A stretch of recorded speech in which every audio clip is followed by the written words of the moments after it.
The average American spends over $900 a year just to heat their home.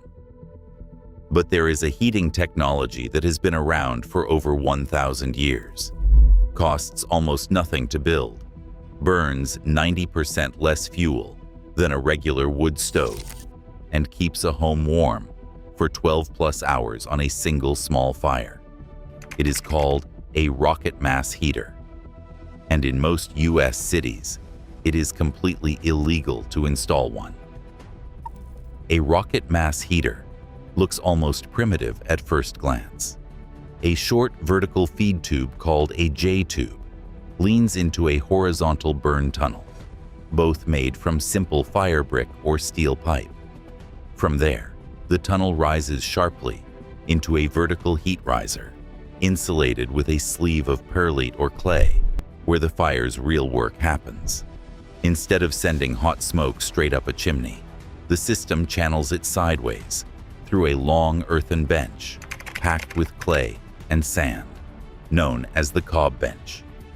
This bench is not just a seat, it is a heat battery, soaking up warmth and letting it radiate for hours after the fire is out. The design isn't new. Archaeologists have uncovered brick kang platforms in northern China, dating back to the Han Dynasty, around the 2nd century BC. The Korean ondol used a similar idea, a firebox under the floor with channels to spread heat through stone. In Russia, the pech stove did double duty as heater and oven, its thick masonry holding on to warmth through the coldest nights. Each of these ancient systems relied on the same principle: a slow horizontal path for exhaust and a massive thermal store to even out the heat. But the rocket mass heater as we know it today took shape in the 1970s.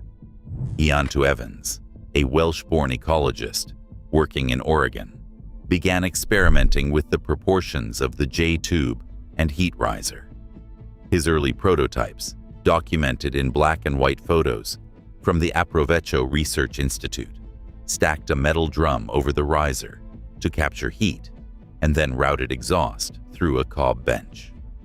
Evans's notes show careful measurements: feed tubes around 6 to 8 inches across, risers nearly 4 feet tall, benches 1 meter or more in length. The result was a heater that could warm a cottage with a fraction of the wood used by a regular stove.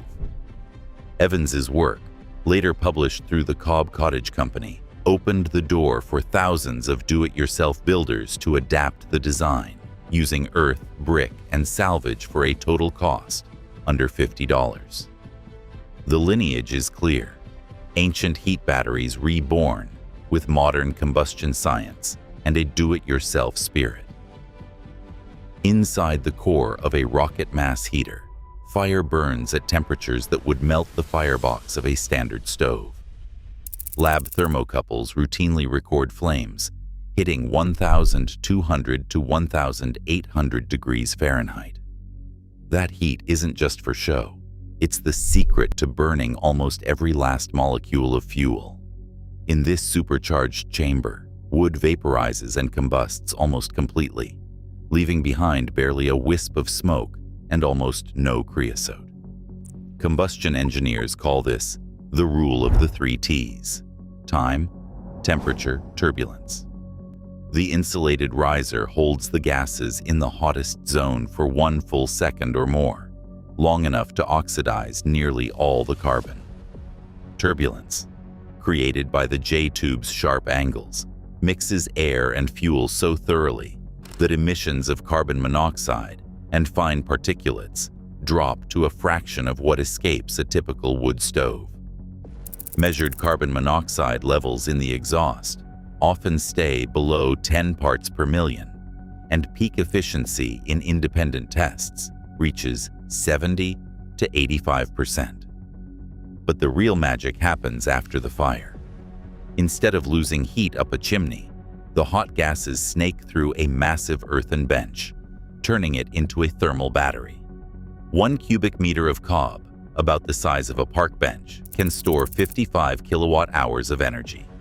Field tests show that after one intense 45-minute burn, that bench radiates warmth for 12 to 24 hours, keeping a home comfortable on a fraction of the wood a conventional stove would devour. In practical terms, this means cutting wood use by up to 90%. Where a standard stove might chew through 2 or 3 cords each winter, a rocket mass heater can keep the same space warm on less than half a cord, sometimes just a single tree's worth of wood for the whole season. The numbers aren't just theory. They come from real-world logs, bench-scale calorimetry, and dozens of off-grid homes that have tracked their fuel use year after year. The engineering is simple, but the results are hard to ignore. A $50 system can do the job of a $2,000 furnace, running on twigs and scrap, with performance that stands up to laboratory scrutiny. A homemade heater that burns so clean it leaves barely a trace of smoke, costs less than a dinner out, and can keep a home warm through the dead of winter. Yet in most U.S. states, it is forbidden by law. The barrier is not physics or fire safety. It is paperwork. The International Residential Code, adopted by most U.S. states, spells it out that a solid fuel appliance shall be listed in the EPA Certified Appliance List. That list is reserved for factory-made stoves with a certification number, tested in a lab at a cost of up to $30,000 per model. A rocket mass heater, hand-built from salvaged pipe, brick, and clay, does not have a manufacturer, a serial number, or a test certificate. It exists outside the system. Permitting offices follow suit. Permit applications for a rocket mass heater are routinely denied with a single line that says, "Non-certified solid fuel device. Approval not granted." Insurance companies echo the same language. A sample homeowner's policy from a national carrier states that coverage is void if the dwelling contains any heating appliance not listed or certified by a recognized testing agency. For a homeowner, this means that installing a heater that is not on the EPA list can lead to denied claims, higher premiums, or outright cancellation. Even if the device outperforms code-approved stoves in every measured way, the absence of a certification label is grounds for exclusion. In interviews, building code officials rarely point to emissions or fire statistics. Instead, they point to the codebook and the EPA published list. The result is a paper wall, one that blocks a $50 solution from entering most homes, not because of danger, but because it does not fit the mold of a mass-produced, certified product. A combustion engineer stands beside 2 stoves, meters clipped to their chimneys. On one side, a certified wood stove. On the other, a rocket mass heater, its barrel drum humming with heat. The numbers on the particulate sensor tell the story. The rocket mass heater's exhaust reads just 0.28 milligrams of PM, 2.5 per cubic meter, an order of magnitude below the EPA's 4.5 milligram ceiling. Carbon monoxide is less than 10 parts per million, barely above ambient air. The certified stove, burning the same batch of wood, clocks in at 4 times the particulates and 10 times the carbon monoxide. Aprovecho's Method 5 test protocol, the gold standard for combustion devices, confirms the results. Lab printouts show line graphs dipping and flattening as the rocket heater stabilizes. Even with a cold start, visible smoke vanishes within minutes. A FLIR thermal camera aimed at the exhaust pipe reveals another surprise. The temperature plummets from over 600 degrees Fahrenheit at the firebox to just 150 at the exit. Most of the heat stays in the room, not up the flue. A time lapse of fuel use over a 24-hour cycle makes the difference even starker. Where the certified stove devours armloads of split logs, the rocket mass heater sips twigs and offcuts, leaving only a dusting of ash. The bench stays warm long after the last ember dies. In every measurable category, particulates, carbon monoxide, fuel consumed, the rocket heater does not just compete with code-approved stoves, it outperforms them. The data is not theoretical.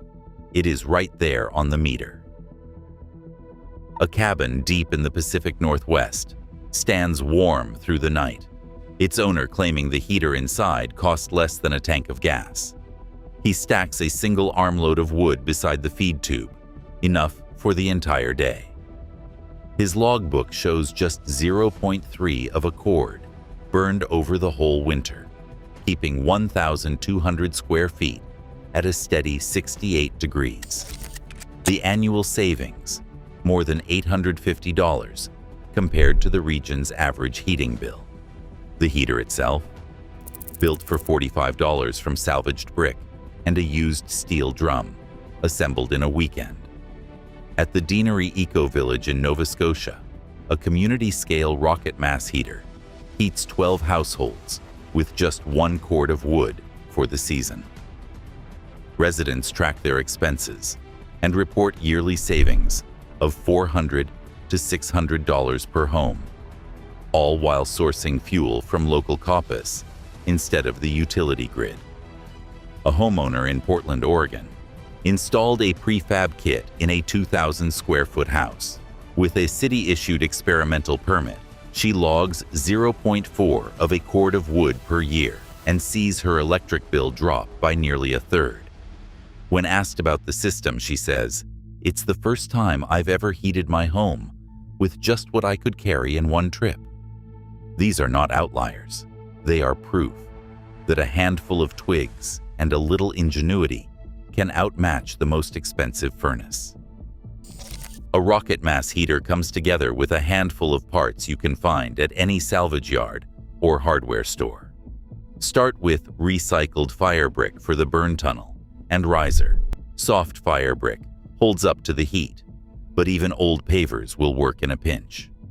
The heat exchanger is usually a 55-gallon steel drum, the kind used for oil or shipping. For insulation, a bag of perlite or vermiculite keeps the core blazing hot, while the bench itself is just cob, clay, sand, and straw, mixed by hand or with your boots. Most builds take 1 weekend or 2 days if you have help and a clear plan. The only tools you need are a shovel, a trowel, and maybe an angle grinder for cutting pipe. But before you start gathering materials, safety comes first. Any heater that burns wood, even one this clean, needs a carbon monoxide alarm in the living space. Keep at least 3 inches of clearance between the mass and any wood framing, and get a professional inspection if you are in doubt.